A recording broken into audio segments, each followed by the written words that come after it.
just heard something. And I think you should know. Luke takes a turn in this week's episode of Cruel Summer. Let's talk about Season 2, Episode 6 and find out just what happened. Alright, so this week's episode is titled The Plunge, and it takes place on Luke's birthday, and then smack dab in between, we really start to see the change in Luke and what might have been the catalyst for his death. Now, this is a bit of a slower episode in a way, especially after we got quite a few episodes in a row that were just packed with information. But it does set up for quite a lot of stuff that I feel like is going to be juicy and important. Now, I believe the showrunner has said that episode 8 is the one to watch when stuff is really going to happen, so we're almost there. But let's just get right into it as always. Time code is down below if you want to skip to a different section and all of that. Alright, so the events of this episode take place on July 30th in 1999 and 2000, and in the middle is December 30th, 1999. So July 30th is Luke's birthday, and then we know that New Year's Eve is when stuff really went down at that big party, the big fight and stuff, so we're very close to that happening. Let's get into summer 1999. Megan is trying out a new look for Luke's birthday party, which she is hosting by saying goodbye to the ponytail and letting her hair down. And it definitely seems like everybody is noticing. Brent notices, Isabella notices, Jeff, Luke, yeah, pretty much everybody. Now, at this point, Isabella informs Megan that she's broken up with Luke. Now, thankfully, it was not on his birthday, but the day before, and actually, she seems pretty excited for Megan to now pursue Luke. There's just one thing standing in the way. Megan hasn't broken up with Jeff yet.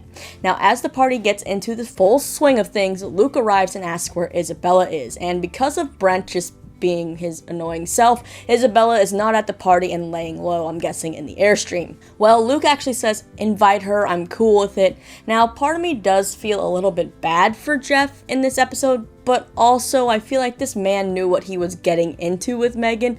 But alas, he tries asking Megan to come on a trip with his family, but she's just so fixated on watching Luke, and throughout the party we just have Jeff giving his pouty face as he's creepily filming everything. Okay, it's not creepy that he's filming everything, but he does really fixate, sort of, I feel like, on Megan. But he just watches Megan and Luke hang out the entire party. Isabella does show up to the party, and something interesting here is the look between her and Parker after Parker defends her against Brent. Traditionally in your culture, where is that douchebag island?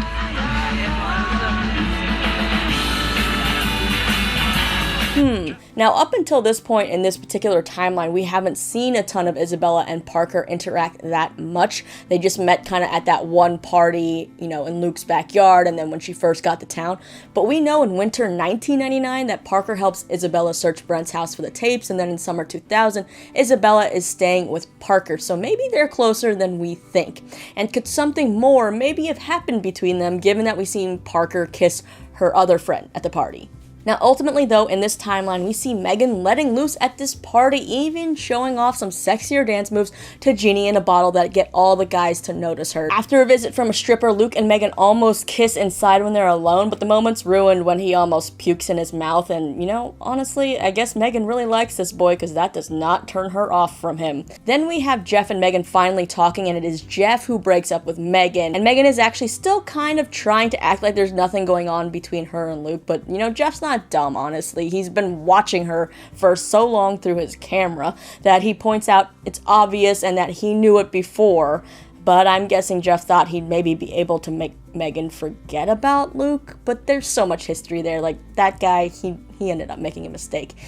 Jeff then calls out Megan for using him as a practice run, which that part, I was like, okay, don't try and get pity that way, Jeff. Like, I guess Megan, yes, is sort of flirting with Luke. They've been friends for life. There's this certain chemistry that they have. It's, I guess if he knew that she almost kissed him by the cake, then yes, he should feel like this. But she hasn't really done any cheating at this point, so he's really just like laying it on thick, making her seem like she's done something completely wrong. Which, don't get me wrong, Megan's not completely innocent either, but there's something about Jeff that rubs me the wrong way, especially seeing how rude he was to Megan later, being like, you picked the wrong guy, when it made you think that she cheated and that she broke up with him for Luke, when it was just like, he is the one who broke up with her. But it is kind of making me think that Jeff now could be capable of doing the revenge, all of the tape.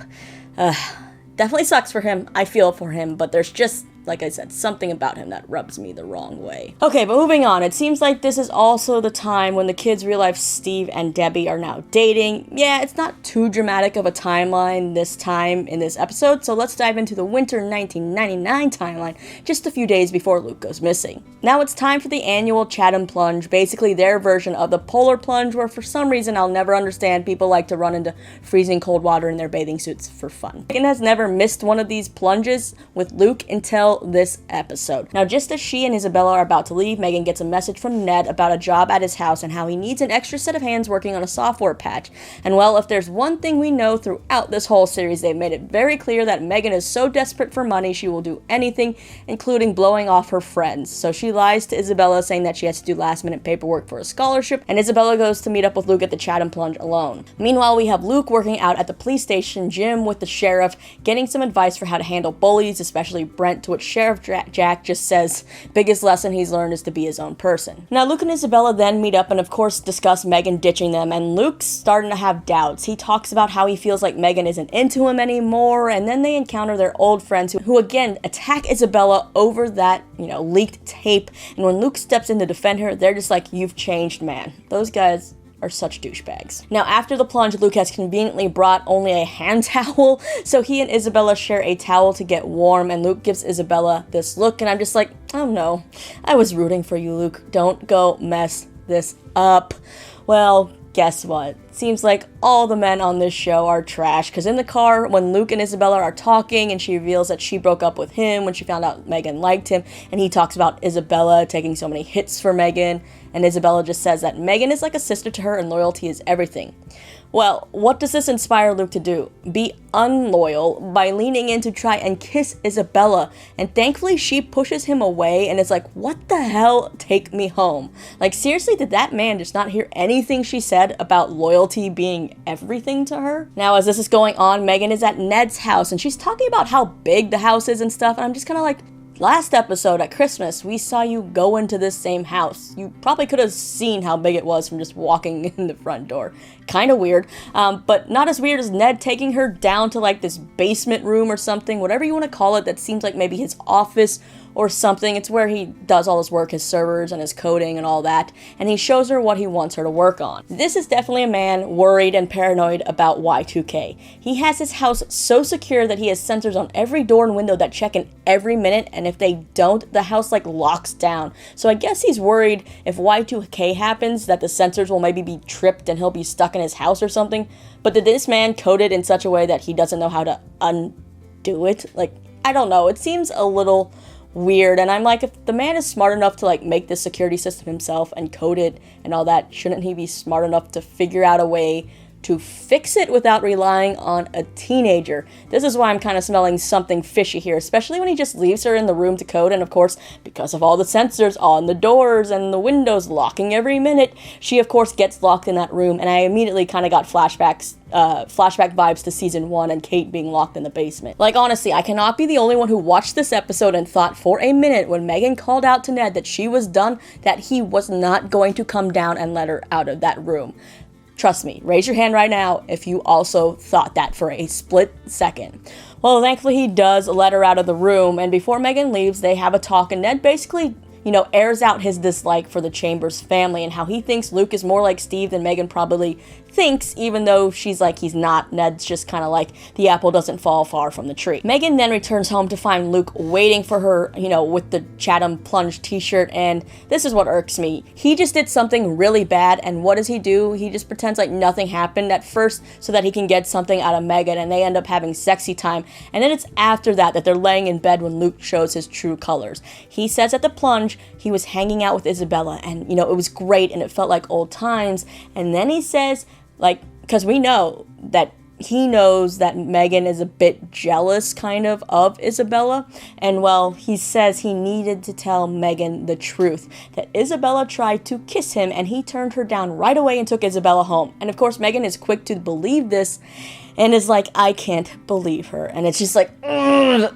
F you, Luke. Like, this whole show so far, I've been rooting for you. Now, the fact that he got to tell Megan first is just upsetting, because look, as much as I've given Isabella, like, crap throughout this show, and she definitely is shady AF and does have a lot of secrets, I feel like she really does truly care about Megan. And her obsession with Megan is because she doesn't want to lose a friend, so she is willing to do whatever she can to protect Megan. So yeah, in Isabella's own weird way, I think she definitely tried to tell Megan that Luke tried to kiss her. But now that Luke has done it first, this must be maybe what causes the tension between the girls and causes them to fight at the New Year's party. But I'll talk about that later. Let's get into the summer 2000 timeline, then I'll get to my theories. Alright, so summer 2000, what would have been Luke's 18th birthday? Megan is still getting messages from Ned, and it seems like he helped her hack some systems so she could see the police reports for Lisa's death, which had been sealed. It seems like Megan has been making money with her viruses and coding and helping Ned and whatever else she's been doing, because she now has a laptop that Debbie's kind of like, where'd you get that? Megan just says, a friend. So I guess she could have borrowed it from Ned, but I feel like she's maybe using her money for computers when isn't she supposed to be taking care of the family? Well, then Megan runs into Brent outside Luke's memorial, where they share some laughs and Luke memories, and finally Brent admits that he was a dick to Luke, and Megan just says, you are a dick to everyone. Now, it is interesting to see how Brent acts with Megan, you know, compared to everybody else on this show. Now, Megan then tells Debbie what she found in the police report about Lisa. It's that someone at the party said Isabella convinced Lisa to go swimming that night, even though Lisa was really drunk. They heard the girls fighting, and next thing you know, Lisa went into the water, and then that same night, Isabella left by helicopter before she could be questioned, and Megan is just like, this sounds way too familiar. Sounds like the Luke situation. Seems though like Debbie is starting to get maybe a little scared by how Megan is acting, so she remembers what Isabella told her, and Debbie goes and finds the bloody sheets in the Airstream. And as she's going back to the house, a very angry Steve pulls up demanding to talk to Megan because he's been hearing all these rumors and he wants answers straight from her. Now, earlier in the episode, he and Brent stormed into Sheriff Jack's office to demand someone be arrested for Luke's death. It's been 2 weeks and they haven't heard anything. Well, I mean, dude, have you watched any true crime? Sometimes it takes years. Anyway, they both said Isabella is to blame and are just mad at how slow the investigation is moving. So Steve is like, I'm going to hire my own investigators. Well, Debbie may be doing a lot of things maybe wrong in this show, but honestly, good for her for standing up to Steve and not letting him into the house to get to Megan, because that man was starting to look super scary. Like, I thought for a second he would get physical, which could then lead to more of like leaning towards maybe Steve did something to Luke, right? But thankfully Steve leaves. Now, Megan has been trying to call Trevor ever since she got that letter, but he has not been answering her calls and she keeps leaving him messages. So Megan decides she can't wait and goes to confront Isabella with what she knows. Isabella is like, how did you find out? And Megan says Trevor, and that how now his awkward visit a year ago makes so much more sense. Well, Isabella's like, let me tell you my side of the story. Well, not all of it, but Isabella does say that Lisa jumped into the water on her own and she was drunk and upset, and that Isabella tried to go after Lisa to make sure she was okay, but then Isabella was gone. Now, Isabella just says she wishes she had told Megan the truth a lot earlier. Megan's just kind of like, why should I believe you? And Isabella's like, after everything that happened on New Year's Eve, I had your back. Yeah, we really need to see what happened at this New Year's Eve party. Like, we need to get there ASAP. But Megan is just like, did you really have my back at that party, or were you doing it to cover your own ass? Now, there's other things. Remember previously in an episode, I think Megan said, or Isabella said, the more they find out about what happened to you that night, the more they find out about what happened to me as well. So they both have stuff going on at this time. Now, Megan then kind of accuses Isabella of going back to the cabin on New Year's and killing Luke, just like, you know, she did with Lisa. And you know, people on Cruel Summer like to snoop, so guess who just heard that whole conversation? Parker. Now, since Isabella is staying at her house, it makes sense, you know, but why don't you close doors? But even then, they were probably talking so loud that, you know, you would have heard it through the door, and honestly, I probably would have been curious too if I let Megan in my house and then she was going to confront someone she shouldn't be talking to. Anyway, well, Parker runs straight to Sheriff Jack's office, where she's like, I just heard something and you should know. But also, did anyone else think it was weird how Sheriff Jack greeted Parker when she walked into his office? Hey, sweetheart, this was a nice surprise. Okay, I just went and actually looked it up. I somehow must have missed this, but I guess Sheriff Jack is Parker's stepfather. But I'm like, isn't that weird? Like, does Parker live with her like father then, because it would not be right for Parker to be housing Isabella in the same house as the sheriff. So I feel like they can't be living together. That would just be real weird. Then this episode ends with Megan returning home and Debbie waiting for her with the bloody sheets, asking if it's Luke's blood. Megan then gets defensive, asking if Debbie thinks that she's the one that killed Luke, and Debbie's just like, I love you, there's nothing I won't do for you, but I need to know what happened. And what if you don't like what you hear? And of course they're gonna leave us on that cliffhanger, right? That ends up ending the episode. Okay, so we know Megan and Isabella fought at the New Year's party. People have said it to the sheriff, I believe, in episode 1 or 2. Now my guess is it's over Luke trying to kiss Isabella. Maybe Isabella tried to tell her truth, her side of it, and Megan's now caught in the middle of who she's supposed to believe, because I'm sure both are trying to guilt her into believing them.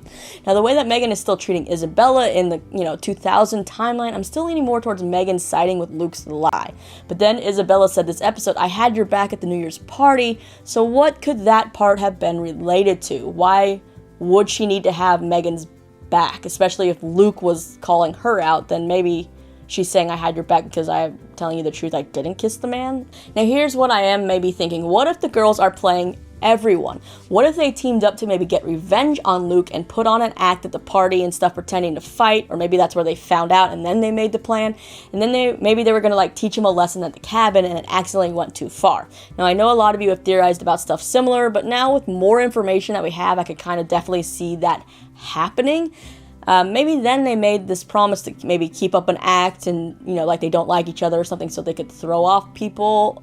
But then, the body ended up being found and people started accusing them. So now they're both panicking and trying to figure out how to deal with it, I guess. Some other things though, this episode that were kind of weird was the way Brent is always so quick to throw blame on everything on Isabella, like at the party for breaking up with Luke, for his tapes being given to the sheriff. Then at the sheriff's office this episode, so quick to be like, it's Isabella, blah, blah, blah, blah.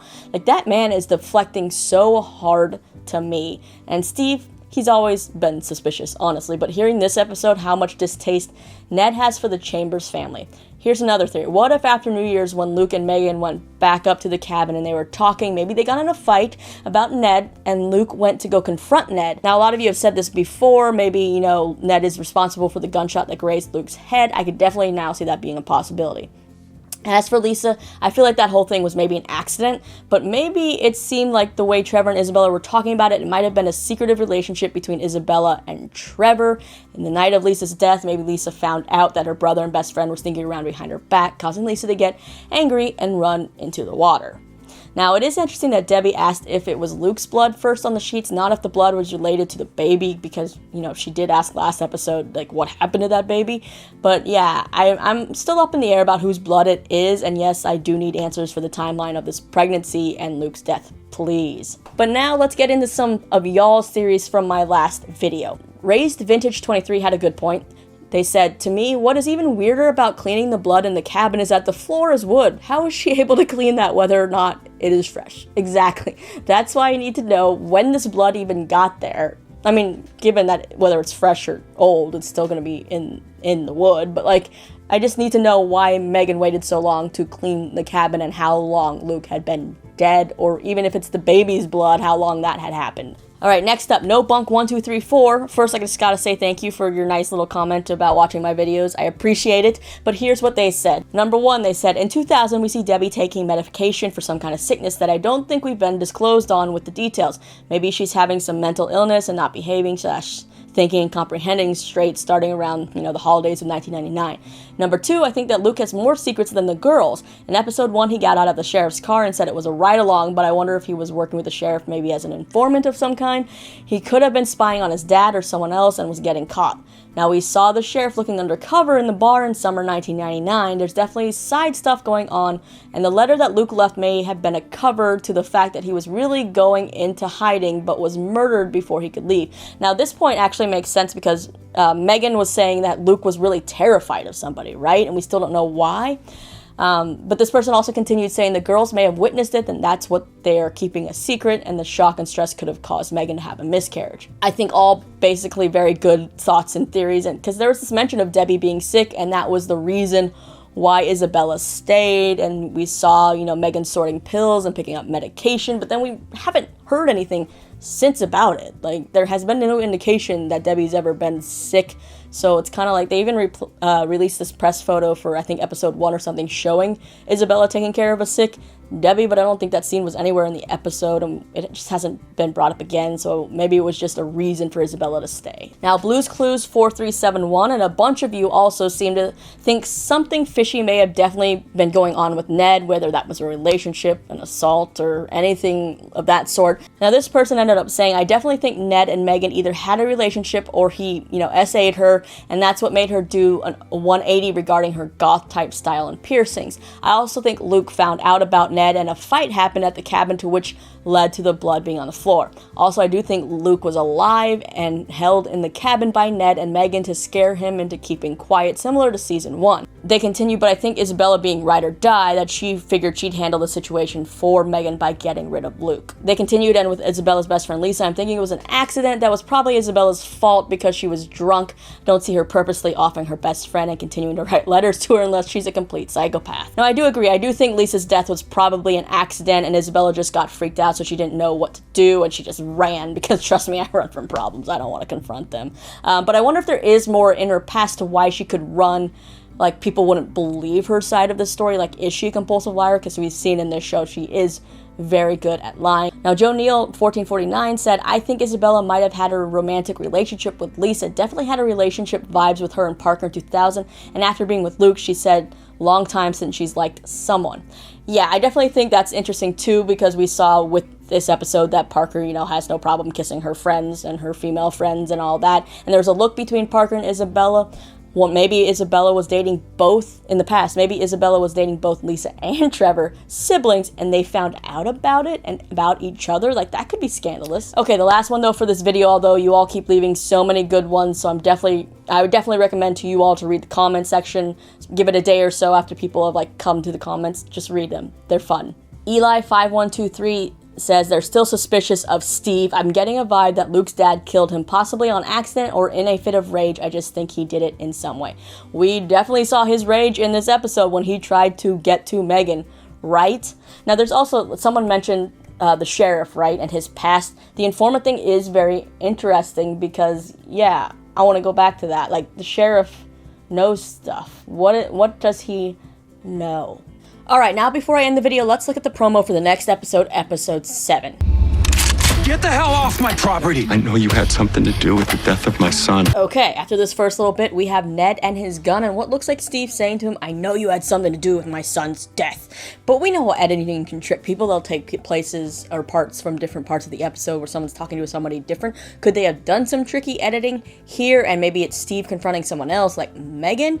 Well, he actually seems kind of calm the way that he says it, and I feel like he would be talking calm to someone who has a gun, and we see that Ned has a gun, so maybe he really is confronting Ned here. Because also the footage that they intersplice with here makes it seem like that way. We also see Brent in that same 2000 timeline discovering some kind of maybe important evidence. Now there's this clip, the footage that is, shoved in between Ned and Steve here is the winter timeline of Ned slamming Luke into a car, which I feel like we have seen before, maybe from the initial trailer for the show, and standing there in between them is Megan. Now we're kind of running out of days until Luke disappears, so I wonder if word travels fast. Maybe Megan spilled to Ned, and Ned is like, you hurt Megan over maybe the lie and the kiss or something, or maybe it's a fight over something else. Maybe we do know that Luke knows that Megan has snuck off to spend time with Ned, so maybe Luke actually initiated this confrontation seeing Ned in town, and that's what causes like a little fight there. My advice, stay far away from him. No matter how well you think you know someone, you don't. This next little bit here, we have Brent saying, you want my advice, stay away from him? Who is him? Then we get another glimpse at this infamous Y2K party we're waiting to see, where it seems like maybe Megan and Luke initially are good, they're holding hands. Then it looks like Megan maybe overhears Luke talking to his boys, where I bet he's probably being like this douche, maybe bragging about something. Because it's those same two guys, or so-called friends, he told off this episode for being mean to Isabella and stuff, and now he's probably maybe bragging to them about banging both Megan and Isabella or something, showing off some different side that maybe Megan hasn't seen before. Then it looks like Luke is yelling at Isabella as Megan watches, and she definitely seems to have like some kind of sus look about her about Luke. Then we hear Megan say to someone, you think you know someone, you don't. And I think she's actually talking to Luke here because it seems like someone with short hair. You can kind of see some neck right there, so it kind of rules out Isabella for me. So yeah, that theory now that maybe Megan and Isabella went to confront Luke together is starting to shape up, or, you know, both girls were equally mad at Luke, so either one of them could have gotten frustrated. But I guess we're gonna have to wait and see. Let me know all your updated theories and thoughts down below. Did you know that Luke would end up being this kind of a liar too? Do you think Ned actually did anything, or is he just kind of a red herring? And what is Sheriff Jack's secret? Let me know down in the comments below, and don't forget to hit that subscribe button so you don't miss any of my ramblings and recaps. And after that, you can check out more of my videos right over here. As always, my name is Lisa. Thanks for listening to me ramble, and I'll see you next time.